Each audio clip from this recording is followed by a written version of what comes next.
Hello and greetings from Uma Eye Clinic, Chennai. I am Dr. Aadithreya Varman, and today I am going to talk to you briefly about dry eye, or more commonly known as computer vision syndrome. So let us understand the pathology behind dry eye and the symptoms that it comes along with. So if you're feeling the sensation of grittiness, irritation, dryness, redness, or a just very general uncomfortable feeling in your eye, dry eye is one of the most common reasons why this might be occurring. So why does dry eye occur?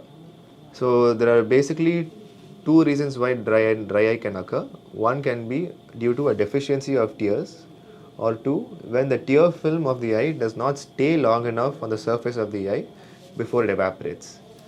The deficiency of tears is known as the aqueous deficiency syndrome of dry eye, which is a more uncommon syndrome which happens in the presence of other related systemic diseases of the body. The more common variation of dry eye, known as computer vision syndrome, would be due to the dysfunction of the glands present in the eyelids. So what we have to understand is there are about 30 to 40 glands known as meibomian glands present both in your upper and lower eyelid that constantly express their own secretions, which help to coat the surface of the eye and help the tear film stay on the surface for a specific amount of time. So basically the tear film has to stay for about 10 seconds on the surface of your eye for you to feel comfortable.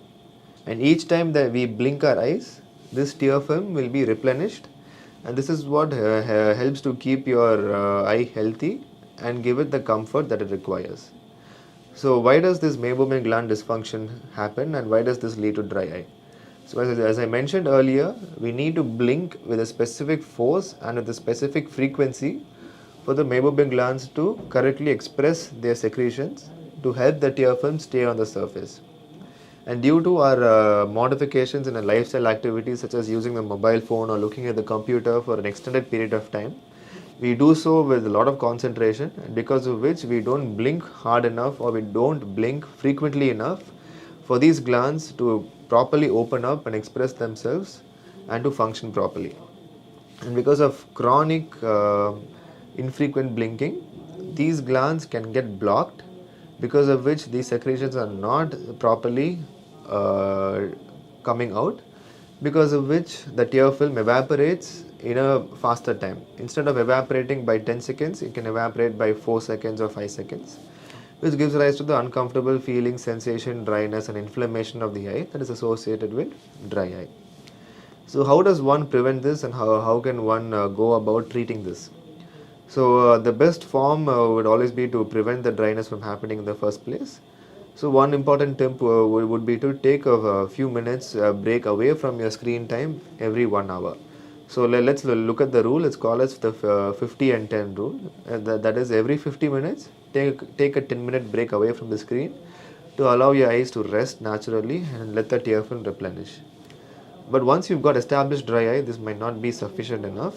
We also treat this in the form of lubricants, which help to coat the surface of the eye. These lubricants are not medicines per se, but they are tear constituents that substitute the tear film of the eye, which you can always apply every few minutes to help you to alleviate these symptoms of dryness. The lubricants come in many forms and in many constituents. We have an orderly arrangement of these lubricants from the more milder ones to the more stronger ones for increasing severity of dry eye.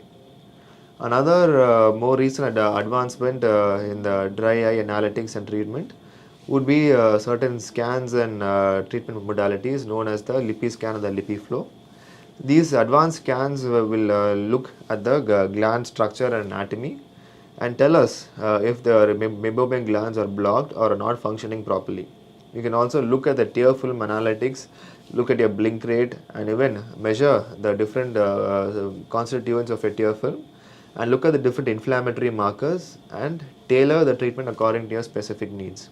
A more recent treatment is known as a lipi flow, which is a kind of more revolutionary treatment for dry eye, where we place a clamp in both your inner and outer surfaces of the eyelid and apply gentle pressure and heat to open up the glands from the inside surface so that they can start to function normally without the use of any external tear substitutes or medications. So I hope I've briefly explained about dry eye and its symptoms and its investigative and treatment modalities to you. If you have any other questions, feel free to drop them in the comment box below and I'll be happy to answer them for you. Thank you.